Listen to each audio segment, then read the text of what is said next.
అందుకనే దయచేసి మీరందరూ చాలా వరకు చాలా మంది చెప్పినారు. నేను ఒక 2 నిమిషాలలో నేను క్లోజ్ చేస్తాను. ఎందుకంటే టైం చాలా అయింది. ఇంకా ఒకరిద్దరిని మాట్లాడవలసి ఉండే. అది కూడా మరి మున్సిపల్ అధ్యక్షులు కానీ కౌన్సిల్ మెంబర్ కానీ వీళ్ళని మాట్లాడవలసి ఇచ్చిండే కానీ టైం సరిపోలేదు. కాబట్టి మీరు అన్నగా భావించవద్దు. ఈరోజు ఎన్నికల దగ్గరకు వస్తా ఉన్నాయి కాబట్టి మనం అందరం కూడా సమాయత్తం కావాలి.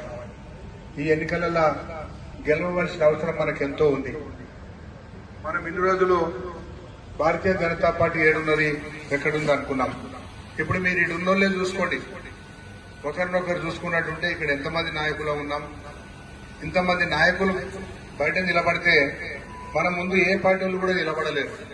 ఎందుకు నిలబడలేరంటే మన భారతీయ జనతా పార్టీ నాయకులు ఎక్కడ కూడా అవినీతి చేయలేదు, అక్రమాలు చేయలేదు.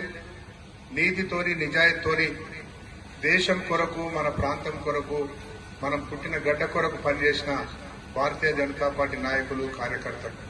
కానీ రాజకీయం కొరకు, అవసరాల కొరకు ఎవరు కూడా ఇక్కడ ఉన్న వాళ్ళు ఎవరు కూడా అలాంటి పనులు చేయలేదు. మరి అంజనన్న చాలా టైం తీసుకున్నాడు. అంజనన్నకు మైక్ ఇస్తే మాత్రం మొత్తం మాట్లాడతాడు, సగం సగం మాట్లాడాడు. అందుకని మాట్లాడాలనే నేను మైక్ ఇచ్చిన. వద్దంటే కూడా అన్న నువ్వు మాట్లాడు, కొంచెం అందరికీ ఇన్స్పైర్ అవుతుంది, తర్వాత అర్థం కూడా అవుతుంది. మీరు మాట్లాడండి. గతంలో మీరు చేసిన కార్యక్రమాలు, గతంలో మీరు పడ్డ బాధలు, గతంలో భారతీయ జనతా పార్టీ ఏ విధంగా మరి ముందుకు తీసుకుపోవాలని ఆలోచన చేసిండ్రో ఈనాడు భారత్ మాతాకి గట్టిగా రండి. భారత్ మాతాకి అందరు చేతులు ఎత్తి బాగా